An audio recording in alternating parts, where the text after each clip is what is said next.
Let's see if they can turn two. There's one. And there's two.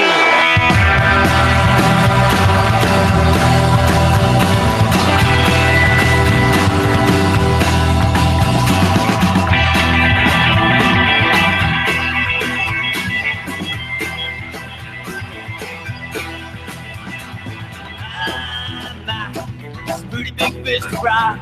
That's a pretty big fish to fry. My. That's a pretty big fish to fry.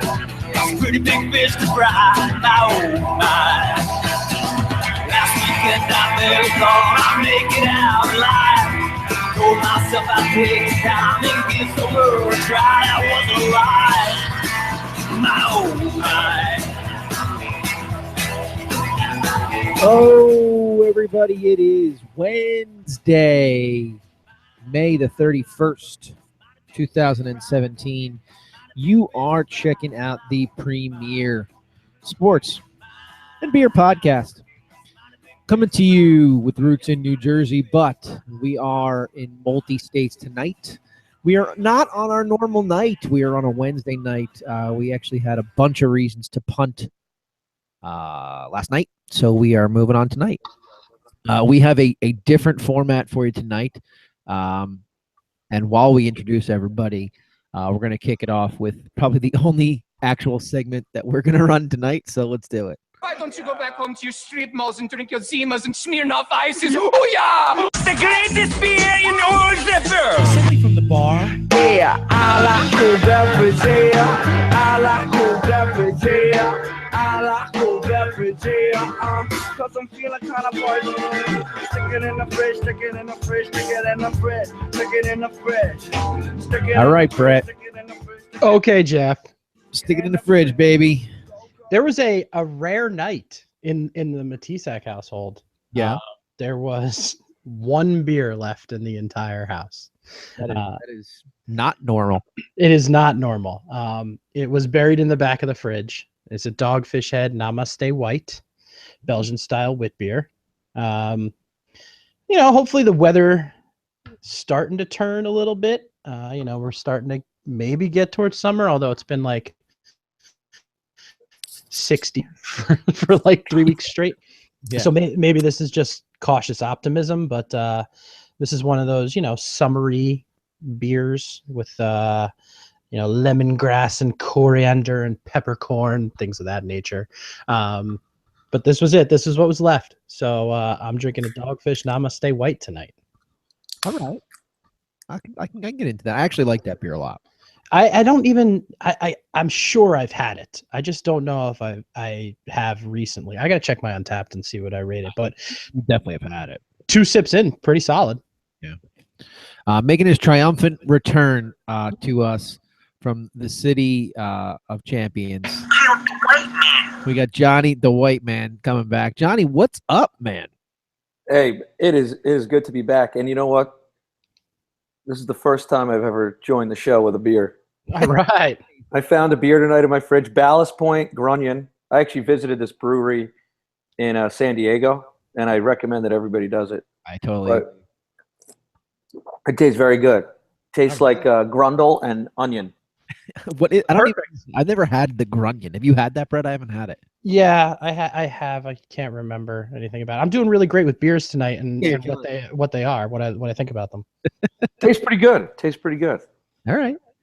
I am drinking for those of you watching, a Rushing Duck Imperial Coffee Porter Beanhead. I don't know. Wow. Where's that? Where's Rushing Duck? Carolina? It is New York. New York? Okay. All right. Yeah. Lake Chester, New York. Coffee, lactose, all that good stuff that you get at a coffee beer. And like you said, considering it's 50 freaking degrees, I can get away with drinking the coffee porters right now. Yeah, it's been rough, man. It's like June. June is tomorrow. Way too early in the show to start talking about weather. Come on. Fair enough. Well, here's the deal. So this is one of the few that were a part of my trade with my wife's cousin's husband, who has actually come through on the trade that Brett and I have talked about for months now. I'm just gonna blame it on you. Live too far. You're too far. I do want to tell you, I'm gonna be up in town for a couple hours tomorrow. I don't know what your afternoon's like tomorrow, so we can figure that out after the show. But I'm Okay. definitely around if you wanted to exchange. But so this How is far do you guys live apart? now or an hour. We used to be about 7 minutes. Yeah, we were very close, and now we went to like an hour. And now an hour just seems so far. Like city life is different because like city life, an hour, you're actually like 1.8 miles away. Right. But We're like 75 miles away. See, an hour to me is like a $10 Uber ride, but an hour to you guys is New Jersey Transit or. Yeah, we're talking Parkway tolls. We're talking a lot. I mean, I do it every day because I work up in North Jersey and I live in at the beach, but I don't like to stick around for the evening if I can avoid it. Which beach? I'm in Belmar. Oh, Belmar. Yeah, I grew up by Belmar. Yeah, man, Belmar, rock and roll. You ever go to DJ's? I go to DJ's. Well, now that I have the kid, we don't go that often. But I used to go to DJ's every Friday night for the happy hour buffet, and because I'm local, I would get the VIP card. You get in for free. I'd get a picture on my phone from one of the bartenders, so I'd get a free drink and you get a free buffet.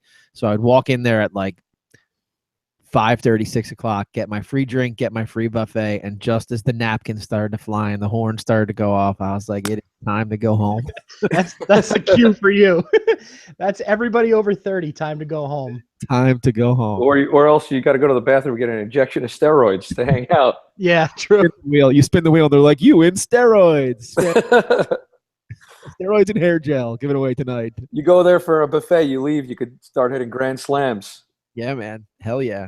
DJ's has its place. I'll put it to you that way. They do a great job actually because they're the total beach bar. Everybody, all the college kids come down, they go there, and then at the end of the year, DJ's does a great job. They throw a blowout party for residents only, and you get tickets sent to you if you're a resident, and it's like 3 hours of just all you can eat and all you can drink, and it's on DJ's, and it's basically they're like, our bad. We know that the summer's not good because of us, so here you go. Here's a raw bar, and here's all you can drink for a couple hours on us. So they're good guys. I got nothing against them. Yeah, that's a cool place. My dad actually goes there. My dad lives in Tinton Falls, and my dad goes there like on Tuesday nights. I think they have like 60s and 70s cover bands.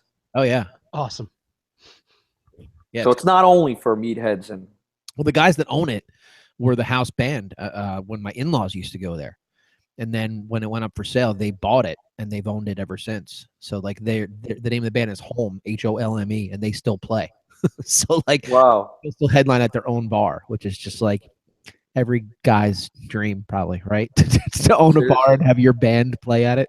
Yep. So anyway, that's what we're drinking tonight, and a little segue. Let's go into some sports. What do you think? Yeah, we could do that. We could talk.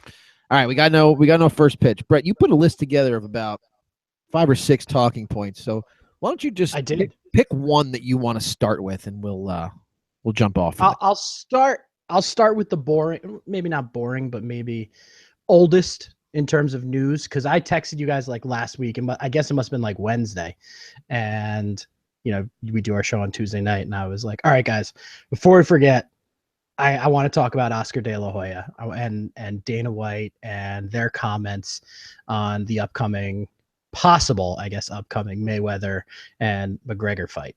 So I would consider myself a casual boxing fan, but I am a boxing fan.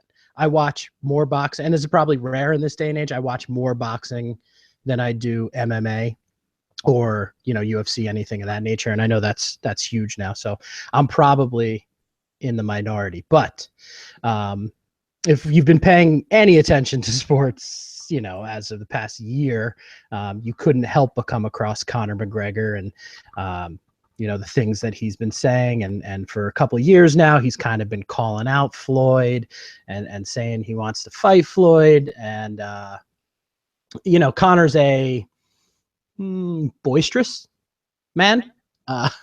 But he talks a lot, and it looks like in this type of situation, he's at least willing to back it up or step in the ring with Floyd. So what they're trying to do is they're trying to work out a pretty big mega fight. And according to Dana White, I guess the deal is done on Conor's side. He's looking now to get Floyd to sign.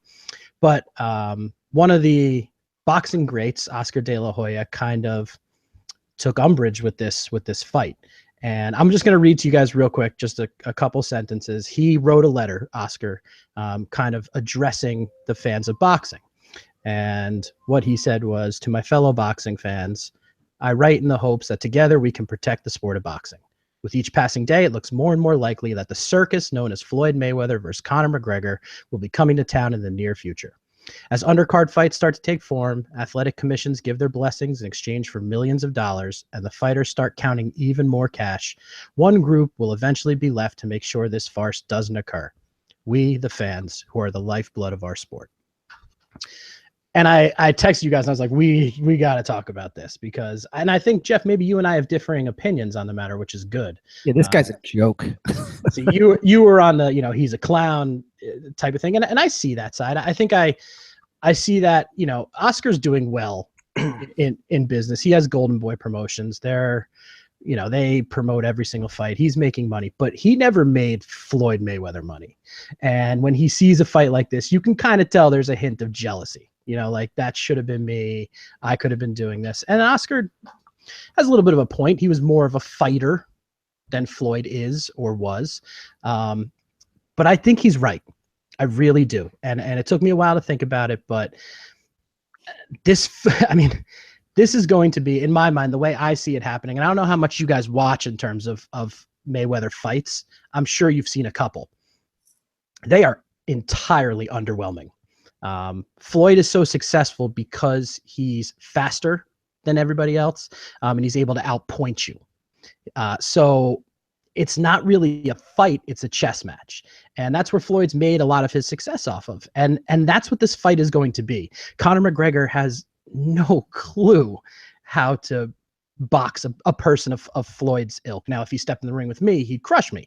But somebody like Floyd's a completely different story. And this fight just seems like it's going to be, I'm going to be out another $100 because I paid to watch this, and I paid to watch Floyd dance around the ring for 12 rounds, however many rounds there are, and outpoint Conor and win. And at the end of it, they're both going to go home without bruises and each, $100 million richer. And that's sad to me. So I don't know how you guys feel about it, but it angers me. And I think Oscar was right here. John, yeah, I got a ton to say. So whatever you've got, fire. Well, I agree. I agree with you. Just with regards to the fight, these De La Hoya fights have just been a giant waste of money. One of the reasons when you see a fight I don't want to go back to baseball. I just want to touch on it for a second. But when you see the Hunter Strickland and Bryce Harper fight the other day, you just respect that and appreciate it so much as a sports fan, because when you watch actual boxing, you don't see that. You don't see you pay all this money for these fights, and you don't actually see a confrontation. You just see dancing around the ring, and the fight ends, and you feel cheated.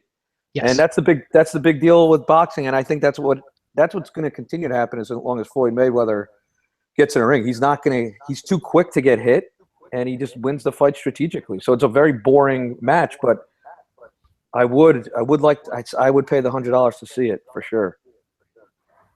I think. First of all, we're bouncing back on somebody's earphones. It might be yours, Brett. Try muting your see what that does. I think the issue is it is your computer, so you got to figure that out.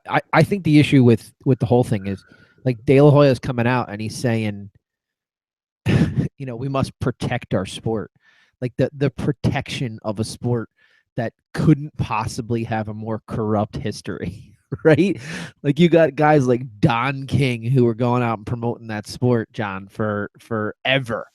Right? Don King with his big ass afro going out there only in America. The guy was an actual felon and he was promoting a sport. And where was De La Hoya then when he wanted to protect the sport? It's junk. It's sour grapes. It's refusal to acknowledge the fact that boxing has been overpassed in this country by mixed martial arts. It's a good picture, Don. And to me, I think that, you know, it's time to accept the fact that boxing has been surpassed. And if you're going to allow a guy like McGregor to fight a guy like Mayweather, you have to expect it to be something other than a traditional boxing match. I think that's kind of what Oscar's saying, though, is that I think he's fully admitting that boxing, he literally says in the letter, he believes boxing was only beginning to dig out of the hole left by the Mayweather-Pacquiao fight that ended up being as dull as it was anticlimactic. But boxing was in a hole before the Mayweather Pacquiao fight. Definitely. And that was the fight that was supposed to bring boxing back. And it was right. And what he's saying is you guys are going to do it again. You're gonna give your money to Mayweather again, and you're gonna watch a crappy fight, and you're gonna be mad, and the sport's gonna suffer because of that. Well, but that's not a McGregor problem. That's a Mayweather problem.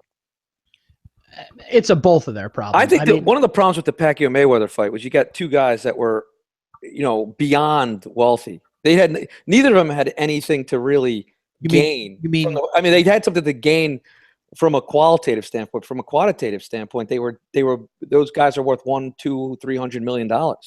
So I mean, you get a guy that has nothing to lose, maybe like a McGregor, who's just attaining wealth for the first time. If this guy wins, he could attain that mega wealth. So he has a reason to attack in the ring that maybe a Pacquiao did it. I mean, Pacquiao was so underwhelming in that fight.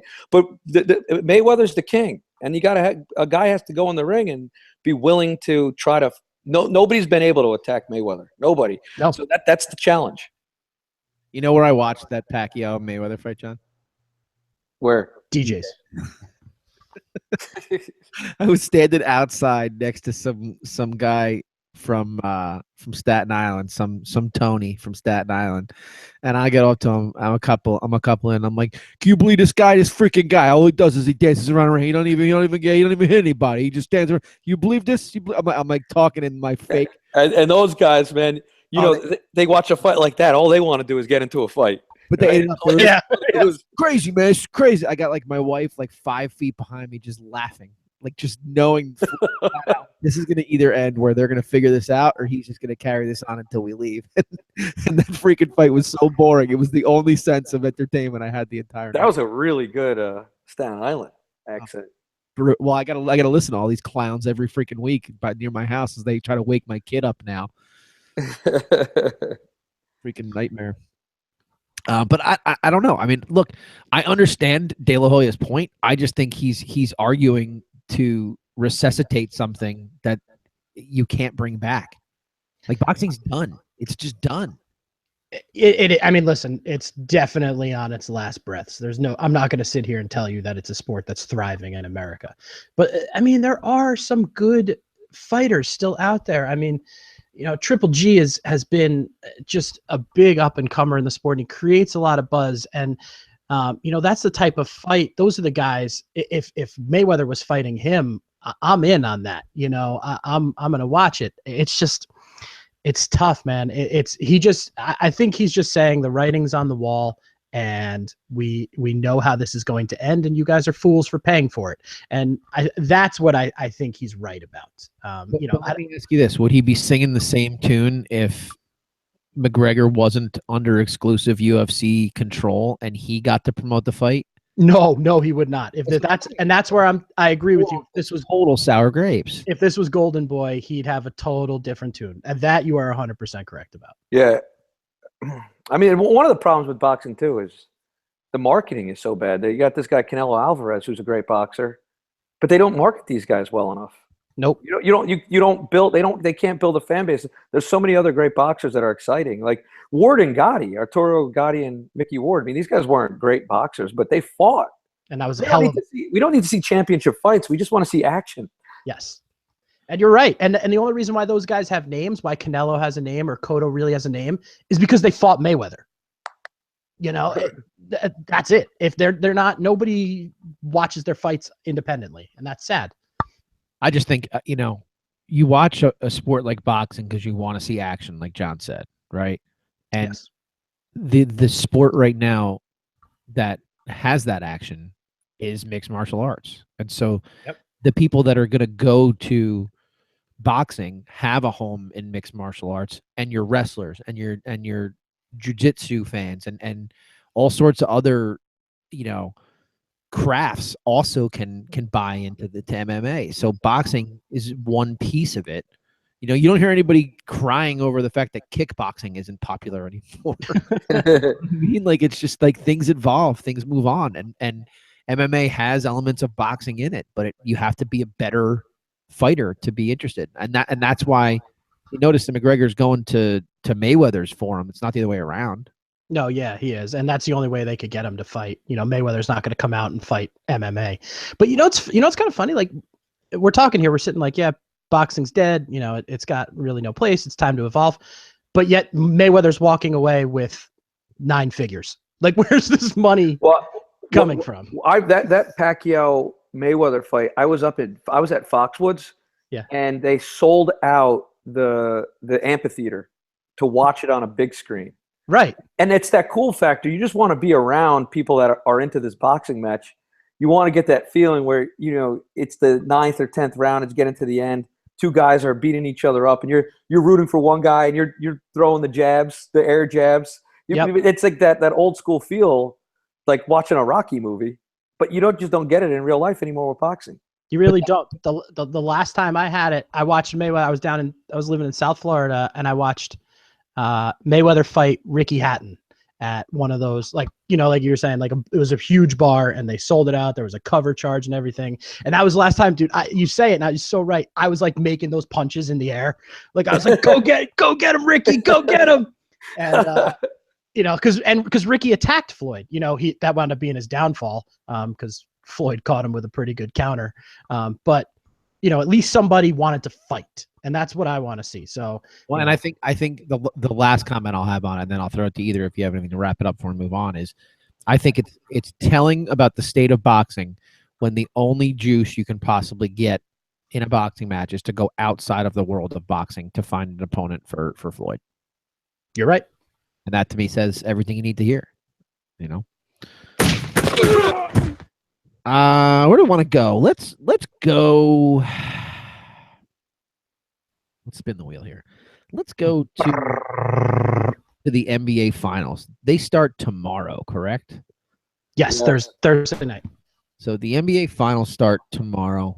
Adam Silver made a comment yesterday that he isn't concerned with the lack of parity in the NBA, and he refuses to believe the league is dominated by 2 teams. Quote, "These things have a way of correcting themselves." End quote. Yes. We often make comments, right, on the show, and I think you do, and I'm kind of inclined to agree with you. The smartest commissioner of I think so. I definitely of the 4 sports, right? Yeah. It came off as a very dumb comment to me, for somebody that I do hold in that type of regard. Obviously, he's right. That time is going to correct it. They're not going to play together for 20 years. LeBron's not going to be in his prime for the next 40 years. Right. So it will eventually correct itself. But this was it, man. Since the end of last year, we were talking about who's going to win the Warriors or Cavs this year in the finals. So, it's 2 teams. It's a 2-team league right now. Does it bother you? Yes, it does. And not really as like a basketball fan, more as like a sports fan, because it generates nothing. It holds no value for the regular season or play. They went 32-1, the Warriors and the Cavs in the, oh no, it was 24. 24-1, 24-1 to get to the finals. Not even close games. Not even close. Here's the problem with the NBA. Currently, we all know what the problem, that 28 teams suck. 28 teams have no chance, and half of those 28 teams are just trying to get the number 1 spot in the lottery, or trying to take advantage of the Nets and get that pick. But if and the Warriors are a heavy favorite. If the Warriors sweep the Cavs, the NBA has a major, major problem. It will be redeeming if we go to 7 games in the series, and it's like that heavyweight fight that we want, and the whole world is watching, because this is an incredible matchup. You got the Cavs versus the Western Conference All-Stars. And if the Cavs can win, LeBron, in my mind, is the greatest athlete in American history. If he could pull this off, I don't think people aren't giving LeBron enough credit in this instance. If he does beat this team, that team is so good. If he beats them, him and his 11 other teammates. If he beats them, in my mind, he's above Jordan. That's interesting. That's an interesting comparison there, Johnny. Yeah. I mean, LeBron said the other day, nobody has taken two separate teams to 4 straight finals. And that's impressive, any way you slice it. Not even Jordan did that. But does LeBron's lack of success early in his career concern you at all? Looking at the whole body of work compared to Jordan, because LeBron's going through cupcakes right now, to get to the finals. Jordan's facing the Pistons early in his career, the Knicks, when it wasn't the Knicks, the Pacers. Like, those teams were, if it wasn't for Jordan, the Cavs probably in 91 or 92, they might have a couple championships. So, I think Jordan's road to the finals was tougher. I think what Jordan did was more impressive, but you can't deny what LeBron's doing. Well, in the finals, Jordan, the Western Conference was bad when Jordan was great. So I don't think they were ever in a series that went past 6 games. So the once they got to the finals, Jordan, to me, was my favorite and the greatest basketball player of all time. I'm just saying, I think it's so unlikely that LeBron wins. I do too. This series, well, if you put up $100, you could win $250 in return on the money line. On LeBron. Yeah. So if he does pull this off, I think he's playing with house money. He's got nothing to lose. If he does pull this off, I think he's got to go up there. I think the debate is tough, and it's an emotional debate. But I would be really, really impressed if he could pull this one off. I don't think you can look at the beginning of his career like you were talking about, Brett, because LeBron came in the league at 18. Yes, and there's something to be said for that, man. Think about. I'll tell you this, never in my life did I watch, maybe because I was too young, but let's just say never in my life did I watch Wayne Gretzky's high school games. Never, never in my life did I watch Alex Rodriguez play in the minor leagues. You know what I'm saying? LeBron had a lot of hype and he lived up to it. He doesn't get enough credit for that. I totally agree. I think, very rarely in today do you get somebody that has that much hype that delivers. Right. He delivered on every single, if he walks away after this series and doesn't win another title and doesn't play another game, he delivered. Yep. Aside, guys, obviously we're talking Lonzo Ball excluded, right? Clearly. Okay. Clearly. One of the greatest things about LeBron is that he wants to be the greatest of all time. Yes. The sad reality is he won't be. Yeah, it's going to be tough because I think people are always going to hold the fact that he lost finals over his head. And I don't know if that's fair. It's totally fair. It's totally fair. But it's just as fair as holding the fact that, Jordan walked away from basketball because he had gambling problems. Yeah. He was far from a perfect character too, but now he's absolutely. You know what I mean? And he's a billionaire, so I don't know. I find it hard to make the comparison. One, because, and I've said this in this show, their styles of play are so drastically different. And 2, the time that they played is so drastically different. Yes. I know that everybody is talks about how LeBron, if he wants to score, he can just put his head down and get to the basket and score. And that's true. But he couldn't have done that when Jordan played. And if Jordan was playing now, when you can't hand check, it'd be ridiculous. He hit the rim, 40, 50 times a game. So it's just not a fair comparison. The guys didn't play in the same era. The last fair comparison that we had between players was Kobe and Jordan. And I think everybody agrees that Jordan was Kobe before Kobe. So he's a better version of Kobe. Yeah, Jordan, yes. But it says a lot. My love for Kobe Bryant. But I agree with you that Jordan was better. But he was unlike, you're right. It's the best comparison because I've never seen somebody as fierce since Jordan as Kobe was. Kobe was Stephen A. Smith. I can't stand Stephen A. Smith, but he told this great story on the radio the other day about every time he talks to Kobe still, Kobe tells him, I would have crushed Michael. I would have crushed him. I would have crushed him. I would have crushed him. I would have crushed him. Stephen A. tells a story that he was just with him recently, and Kobe was like, call Mike right now.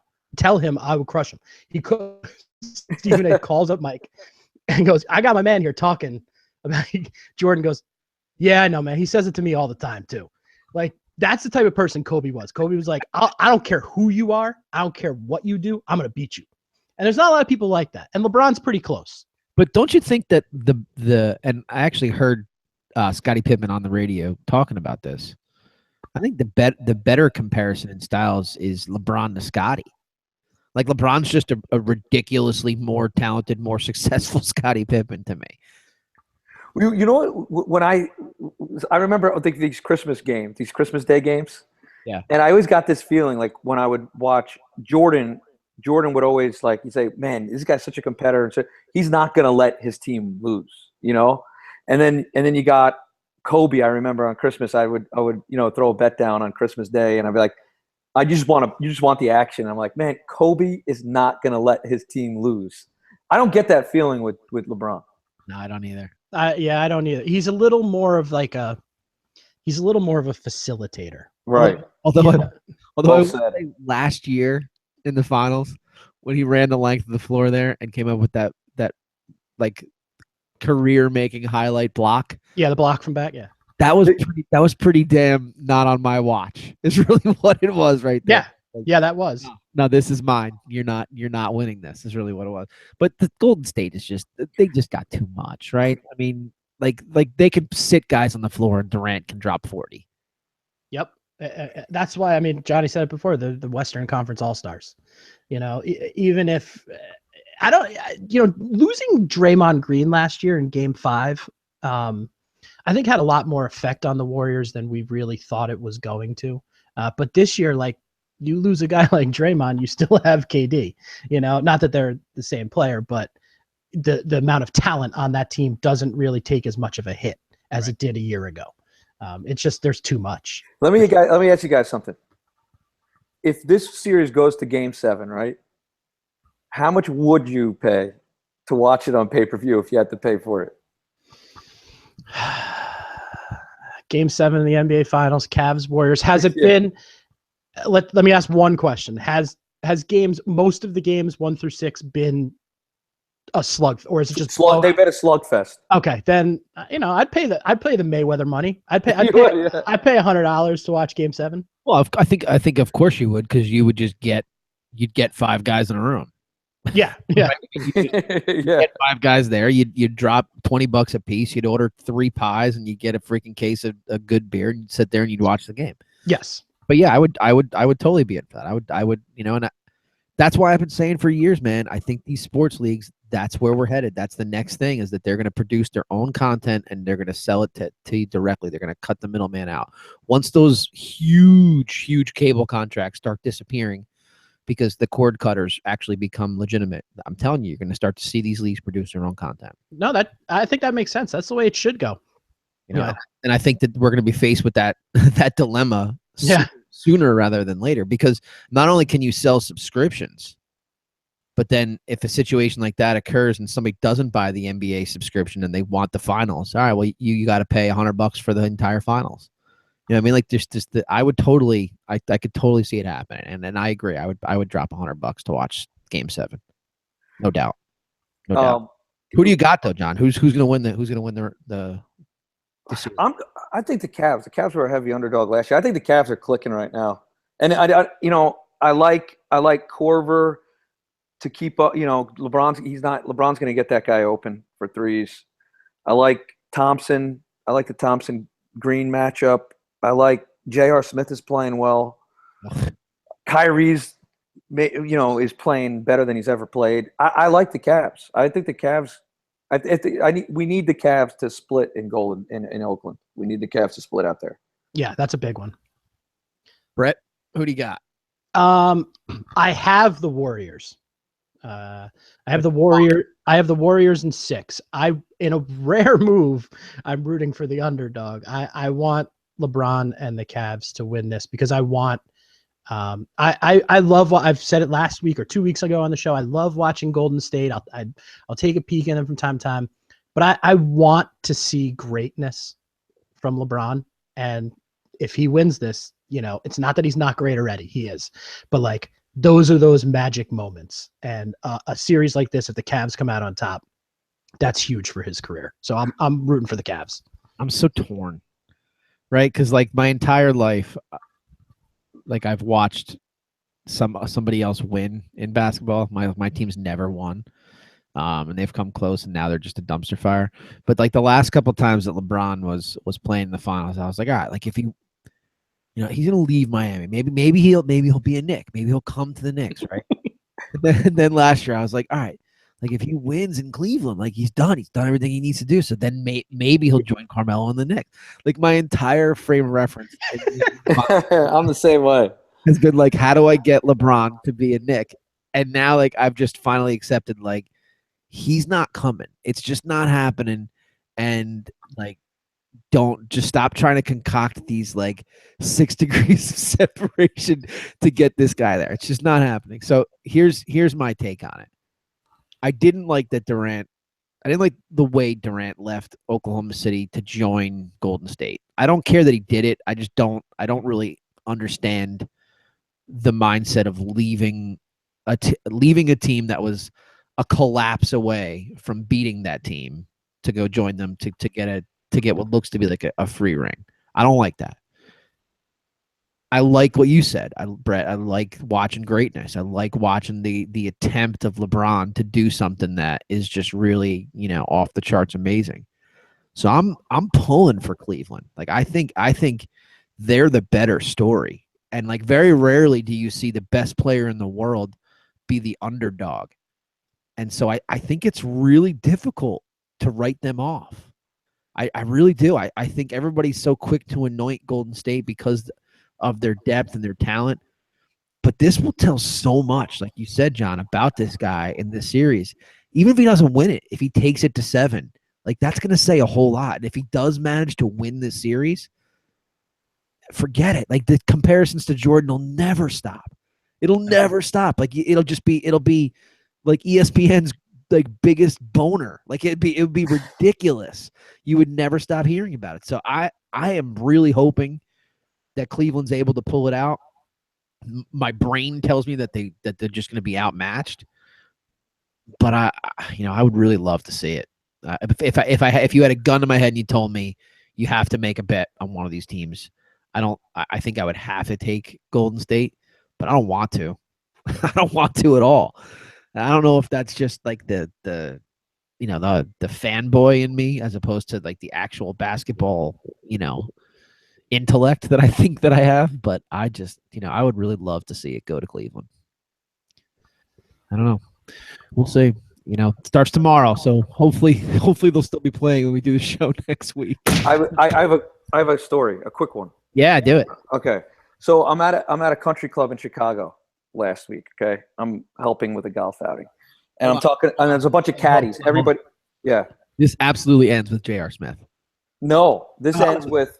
Okay. So I'm talking to the good one though. You're right. JR loves golf, but so I'm talking to all the caddy. I was posted up at a hole trying to meet people that came by. They were all part of the outing.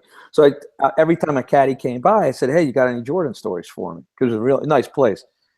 And all of the caddies, I'm no exaggeration, the ones that knew of Jordan there, and these guys were down to earth.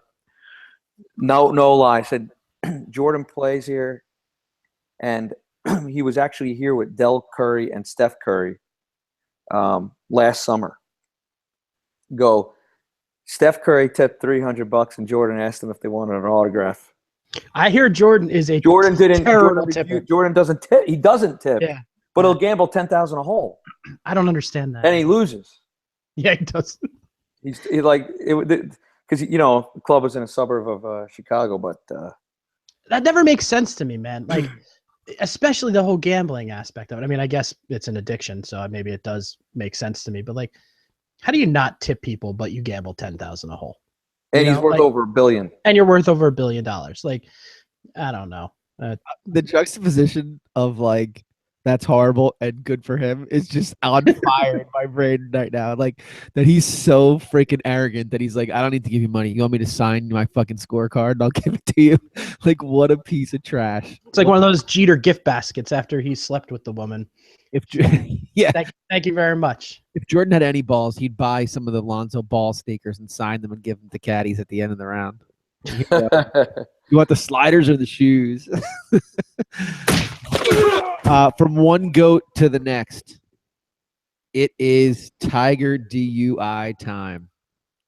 Brett, you love this story. This year. Oh man, this is I love it, and it's also heartbreaking. You know, Is it?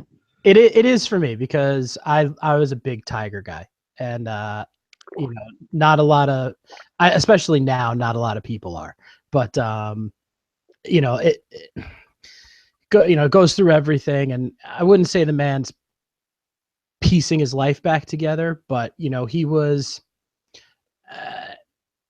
for all intents and purposes, maybe a stagnant golfer, and I don't think he was ever going to win anything ever again. You know, we were done with majors and things of that nature, but it seemed like he was trying to get healthy and, you know, redevoted himself, you know, to his family. And I know there's not a lot about Tiger's private life. And I know he doesn't, for all accounts, he doesn't really do much. He plays video games and, you know, he hangs with his kids and he loves his kids and he thinks the world of them. And that's a cool thing. And I was kind of rooting for the guy to piece his life back together. And then this story broke that he was arrested for a DUI. And as more and more details came out, you know, to me, I'm not going to throw allegations out there of what happened or what didn't happen. To me, it sounds like an opioid type of thing.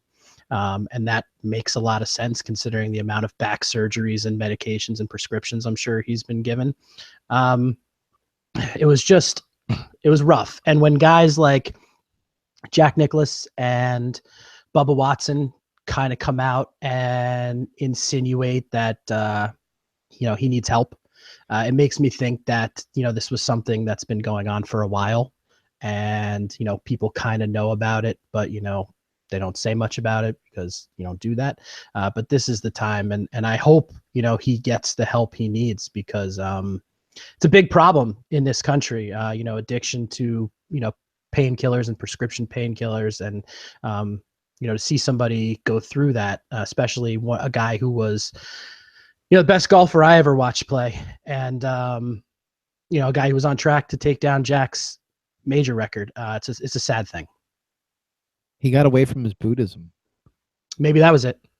Maybe that's it. Recommitted himself to his family, but just never recommitted himself back to Buddhism. Goes to show you have everything in the world and he's still not happy. You know, I mean, it's amazing. I mean, so sad. He has everything every guy would ever want, and he's not happy. You know, is the fame and money really the key to happiness? No, it's not. And you know what? I think what a big problem with Tiger is he's an awkward dude, like socially. Like he doesn't really have, and I'm sorry to say, and I don't know Tiger well, so like I can't call him right now and just like confirm this or deny this, but like he doesn't have a lot of friends. You know, I watch these guys, you know, Sean, I know I'm not supposed to bring up his name because of his suspension, but you know, he clued me into, you know, a lot of guys Snapchats, you know, Ricky Fowler and Justin Thomas and Smiley Kaufman. These guys are all hanging out together. You know, these guys are making money hand over fist playing golf, and they're hanging out on the weekends and they're going places together, taking trips and vacations and doing stuff like. I don't say that Tiger needs to broadcast his life to the public on Snapchat, but like, there was never really anybody that was really like, yeah, I'm boys with Tiger. We hang out all the time. But to be fair, if Snapchat existed when Tiger was in his prime, all it would be like hookers and blow, apparently. Right, you know, apparently, but that kind of speaks to that lonely lifestyle of his. You know, like it wasn't hanging with his friends or being with buddies. Like forget about all like the past stuff. I think Tiger's biggest problem right now is Tiger's chasing Tiger. Yeah, big time. You know, it's like watching A-Rod at the end of his career chase A-Rod, and I think they both did performance-enhancing drugs, and I think that's why they totally fell apart at the end of their careers.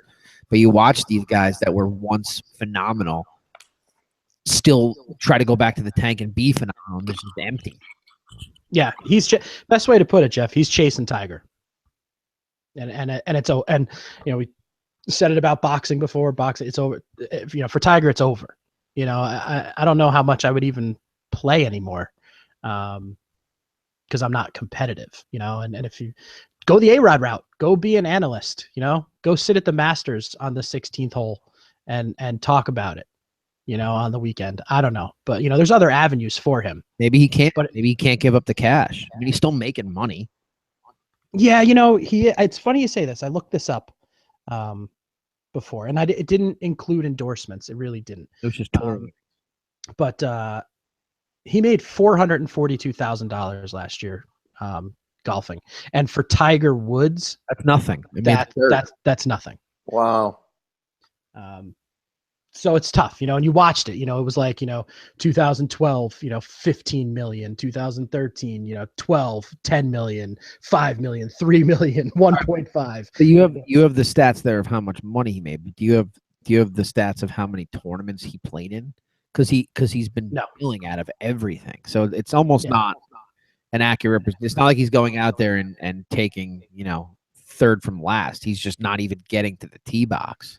He's not making the cut. I mean, he's not making cuts. Yeah, and in some course, in some weekends, he's not even playing. Like he's just not healthy enough to even try to play. So, the tournaments that he's playing, he's not making the cut. And the tournaments that he's not playing, it's because he physically cannot do it. So, I think it's a hubris thing. I think it's a chasing my own ghost type of thing. And I don't know what the answer is. I don't know that anybody would, like, if you're CBS, are you going to pay Tiger Woods an exorbitant amount of money to sit next to Jim Nantz and do the Masters? I don't know that you're going to, especially not now. I mean, like, that's two high profile situations where he's been under the influence of something. The first one, his wife was like smacking his car up with a golf club, and this one, he gets found by cops asleep in his car. I mean, it's not like he was driving drunk and hit anybody. I'm not saying that that's what we're at, but clearly the guy's got like some serious issues that he needs help with. So if you're one of these networks, I'm not touching him right now. I'm not touching him at all right now. So maybe he looks at that and says, this is the only way I can make any money, even if it is only $400,000. He told the cops. By the way, I just uttered the words, only $400,000. Yeah, no, yeah. He told the cops that when they knocked on it that he was coming from LA playing golf. He was arrested in Florida at 3 a.m. Oh, wow. So, Wow. I don't understand how he. I bet. I wonder if the cops did him a favor.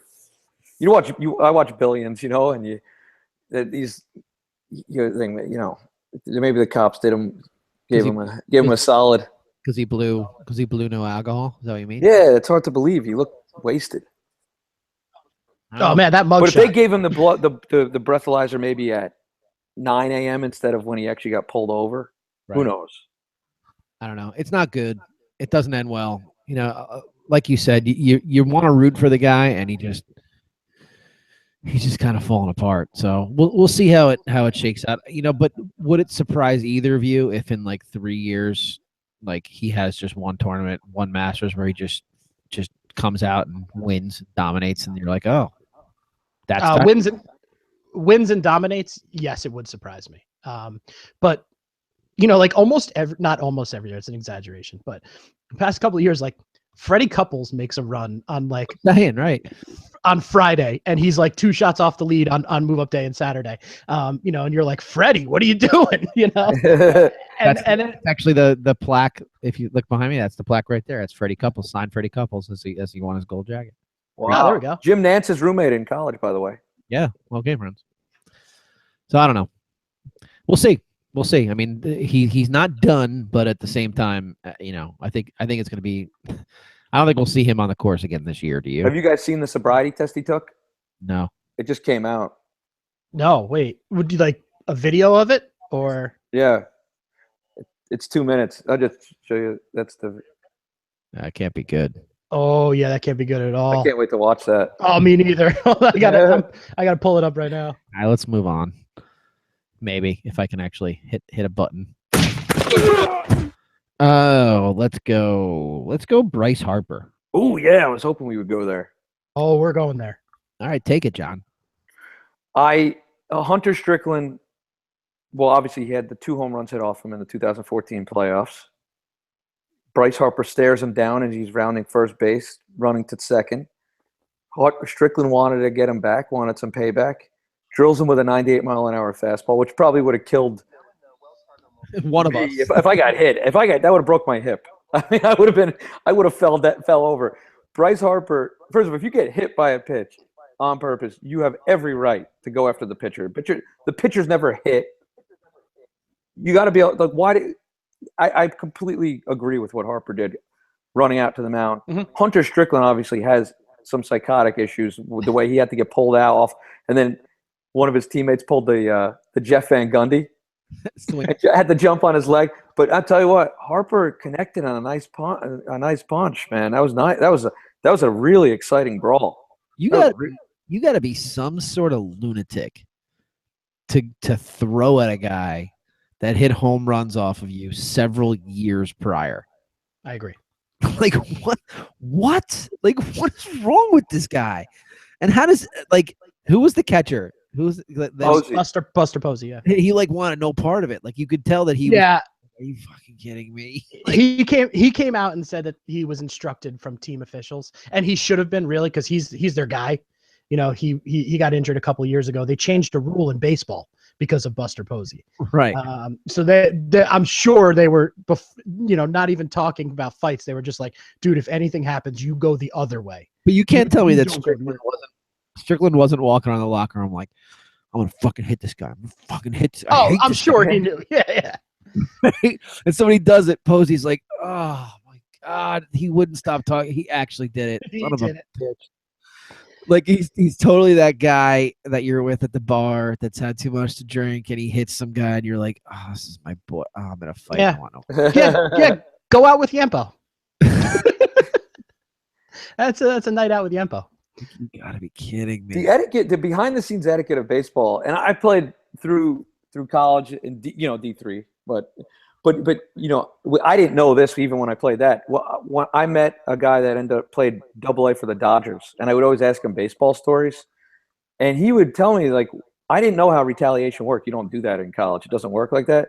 But Hunter Strickland hits Harper. Basically, the Nationals retaliate and hit the Giants' best player. So Posey might have one coming. Yeah. Posey knows he's going to get drilled in the back because Hunter Strickland was selfish and needed to hit. Go get the guy out. Go get the guy out and then taunt him. Do an NFL touchdown dance. Right. Dunk the baseball on a field goal post. Do whatever the hell you want. You don't have to hit a guy because he hit you. I agree with you. I mean, it's so frustrating that pitchers think that throwing a 98-mile-an-hour fastball to a defenseless person is okay, and they don't have to go up to hit. Their teammates get it. So this splits clubhouses. Actually, this guy told a story that in the Dodgers organization, he got hit in the head, and his pitcher didn't retaliate against the other team, and it divided the clubhouse, and there was a brawl inside of their own clubhouse after the game between the pitchers and the actual hitters. So this stuff is really...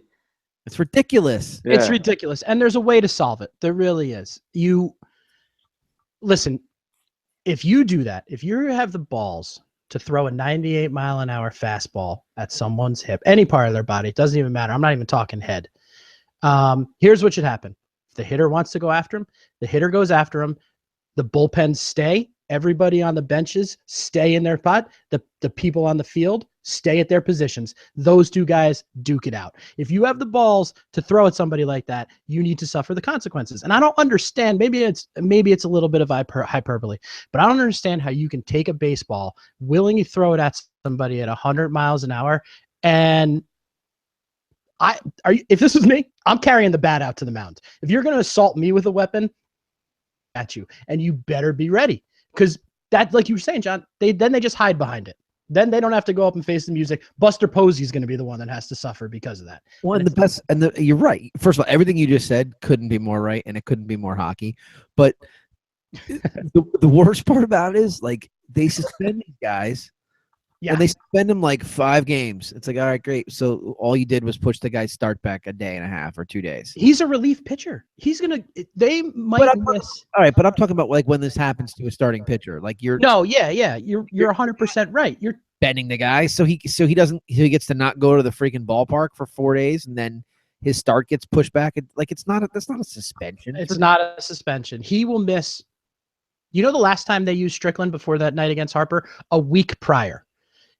he might miss 1 to 2 innings. Harper's going to miss 27 innings, which is about four at bats a game. He's going to miss at least 12 at bats.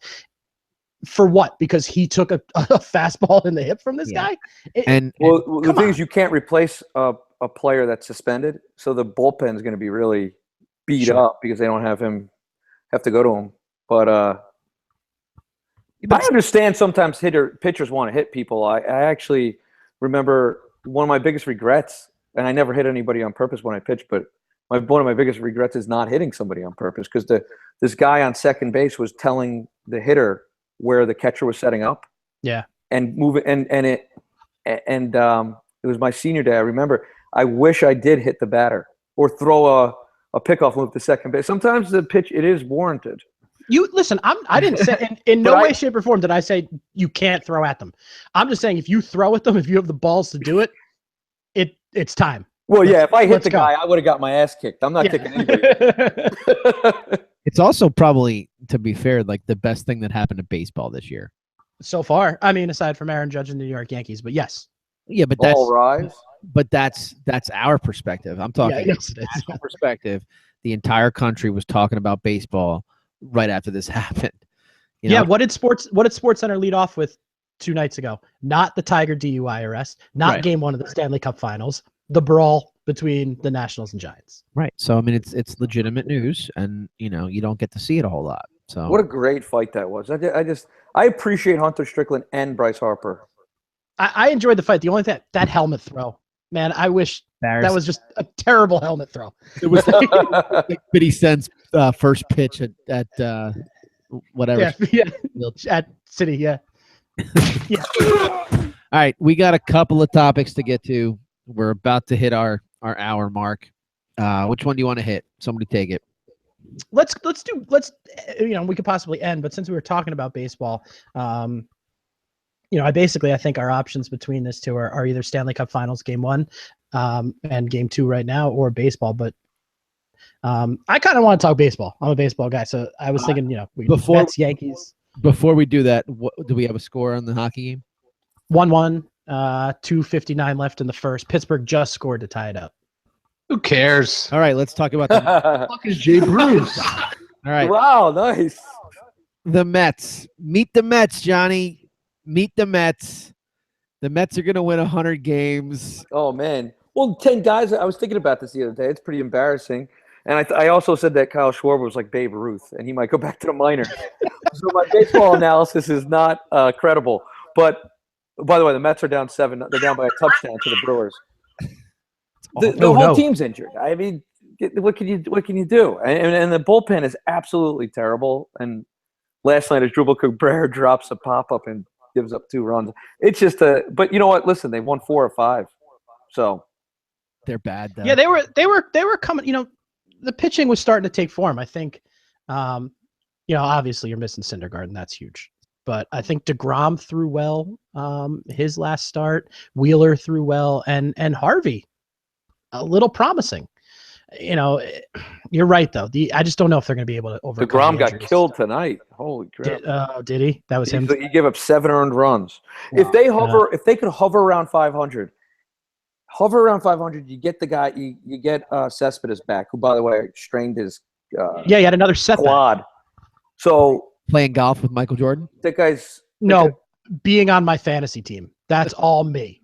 Cespedes' year right now is all me. It is. That guy's muscles are made out of like cheap toilet paper from like that airport toilet paper.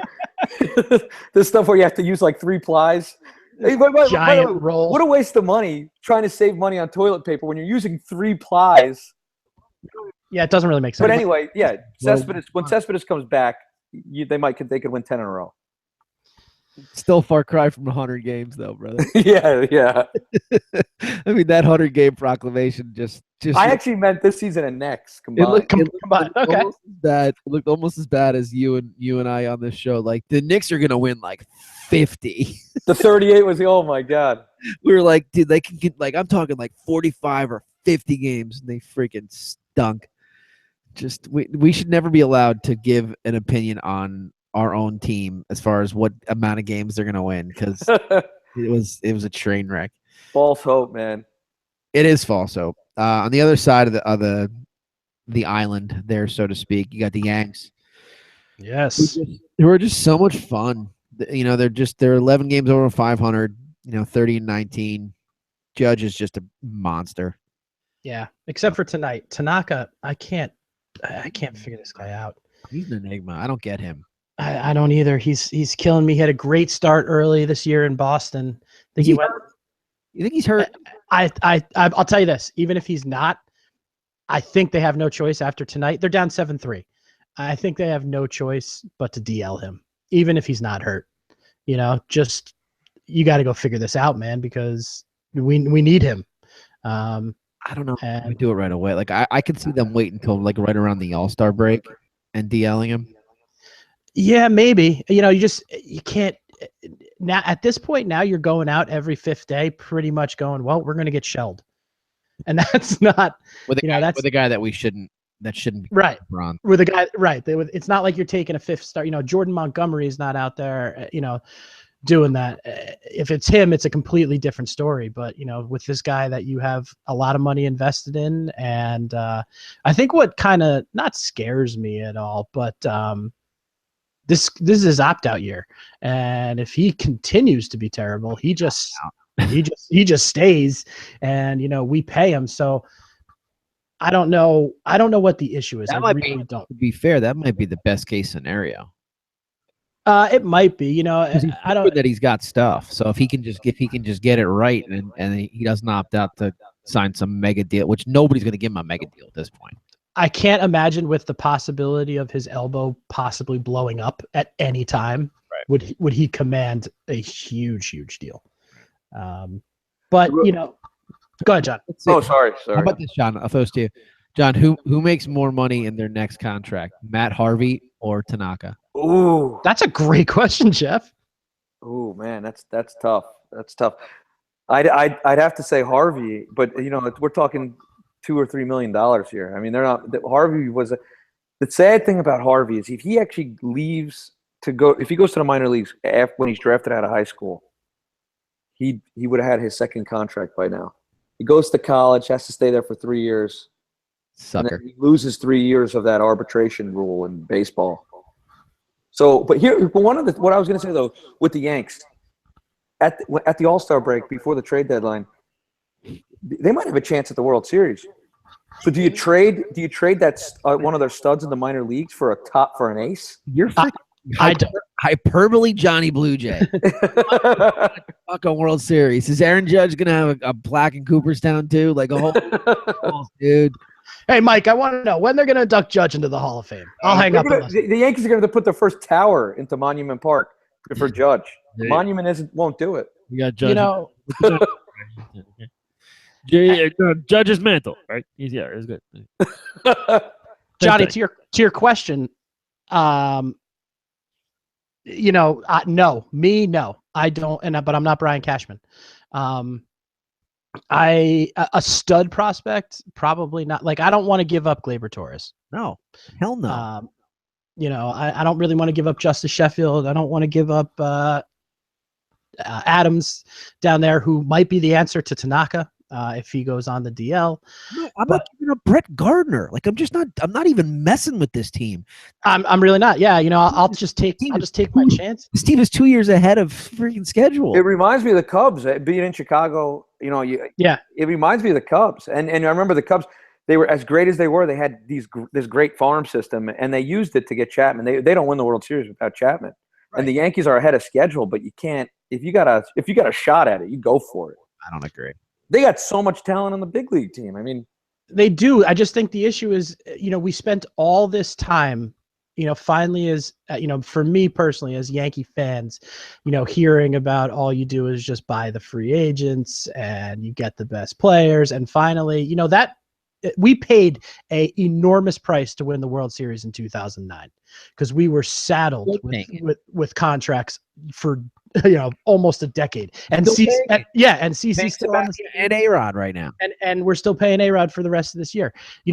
That money finally comes off next year. So why am I trading my young guys right now who we're in a good position right now? Now look, baseball changes, man. We could be having a conversation at the All-Star break that the Yanks are 4 or 5 games back, and do they make a move? Should they make a move? And I can't wait if we do have. I hope that's not the case, but I can't wait to have that conversation if it happens. But right now, I'm not messing with anything. Yeah, especially the position players. Just leave it. Yeah, and Headley's so bad.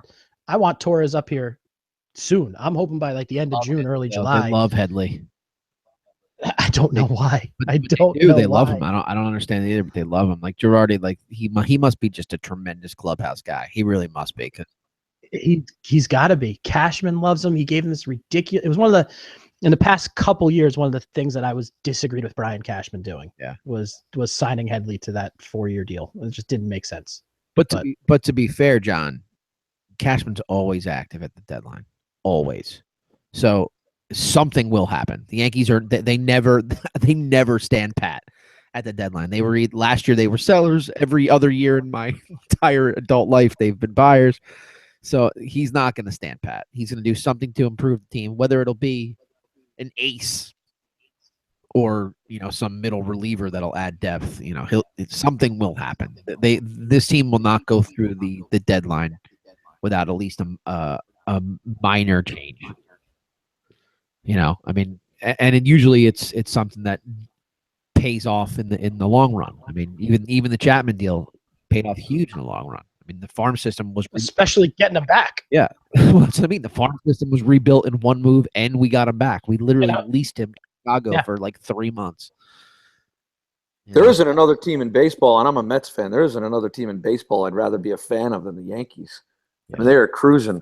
It is fun. Yeah, it's been a great ride so far, and it's weird because this is the year, you finally sat down, you were like, all right, listen, it's not going to happen this year. Just, suffer because there's a light at the end of the tunnel, but we're going to have to lose, we're going to have to finish below 500 or we're going to have, whatever. That shit ain't happening. It's not happening. So it's good. Yeah, it's good. Get all these guys that haven't hit their contracts yet. They're just fun to watch. They're playing for the love of the game right now. Then when they have that $1 million contracts at stake, that's when it starts getting. That's when it's not fun anymore. It'll still be fun. It's not my money. I don't give a shit. Their mentality changes. They'll pay them. It doesn't matter. No big deal. All right. Well, let's wrap it up, boys. I had so much fun tonight. I just want to say that. I really did. Thanks. Awesome. I got rear-ended tonight, and now like you guys just completely hit and run tonight. So fast, Pat Sajak. That just sounds terrible. I'll tell you, I want to kind of hop off that text thread between Yampo's car and your car. It's like, who's next? And I don't want a part of it. Oh, well, I get hit, and then we pull over to the shoulder, and then she drives by next to me. She rolls her window down. And goes, "I have bad brakes. I'll see you later." And I go, "Well, pull over. I pull over." And she goes, "I gotta go. Bad brakes." And I go, I don't know what's going on here. So I take my. So I pull up my phone, thankfully. Thank God I have the thumb unlocked. And I get a picture of her car. That's amazing. If she didn't like roll down her window to tell me that she had bad brakes, she would have got away. But instead I got a picture of her license plate and the cop is going to stop by her house. I got bad brakes. I got bad Whatever, Grandpa. Dude, I hope I never am in an accident, but if I ever accidentally get in a fender bender with somebody, I'm just rolling down the window and going, "Bad brakes!" just leaving. Awful. That is awful. Oh, can I say one more thing? Yeah, of course. Okay, so I'm talking to the cop, and remember, I don't remember if I told you guys this, but a couple months ago, there was a high-speed chase on the highway. And these guys breezed by my car. Same road, same exact road, same spot. It's called the Eisenhower. It's like the New Jersey Turnpike in Chicago. Maybe you take a different route to work. Well, I think I'm going to start. So they breeze by me, and these guys are working on the grass. They're doing some landscaping. They dive out of the way. These guys go off the shoulder, right? And I looked it up on the news the next day, and I saw it. I said, "Hey, this was the same spot where those guys were, I almost got, they came like a foot away from hitting my car." I go, "What happened with that?" He goes, "These guys were driving around on Facebook Live with AK-47s and doing drive-by shootings." Shut up. Yeah, and then he goes, "I pull off." He goes, "It's so funny. I pull off. The FBI's there. Guns are drawn, and like 3 of the guys got away, and they never caught him. They I mean, it's like the guy actually said, "I'm looking to get out of this area," because when I told you before the show, when I was a kid and I wanted to be a cop, I wanted to do good and make the neighborhood better, and I just cannot do it here. I'm not allowed to be a police officer, and it was like it was just a terrible area. And that was the second hit and run today where there are no repercussions if you have no insurance or no driver's license. If you hit and run, that's the best thing you can do. If you hit somebody from behind on the highway, that's the best. Seriously, there's nothing you could do. There's nothing they can do. They don't go to jail. They get a ticket, and the only way the ticket's enforced is if you show up to court. And I have to show up to court. Like, I'm going to show up to court with a person that is willing to do a hit and run. The last thing I need is somebody wants to kill me because I want to enforce a traffic citation. She's going to shoot you and be like, I have a bad trigger finger. Bad trigger finger. Okay. Bye. The bad Glock. Bad Glock. All right. Well, that's good. Brett, anything you want to say to wrap us up? We need to take a serious look at the state of Chicago and their traffic laws. No, I got nothing. I'm excited to go watch the Tiger Woods dash cam video. Yeah, it should be good. Should be good. Listen, check us out on social media. Apparently, our Snapchat is lit.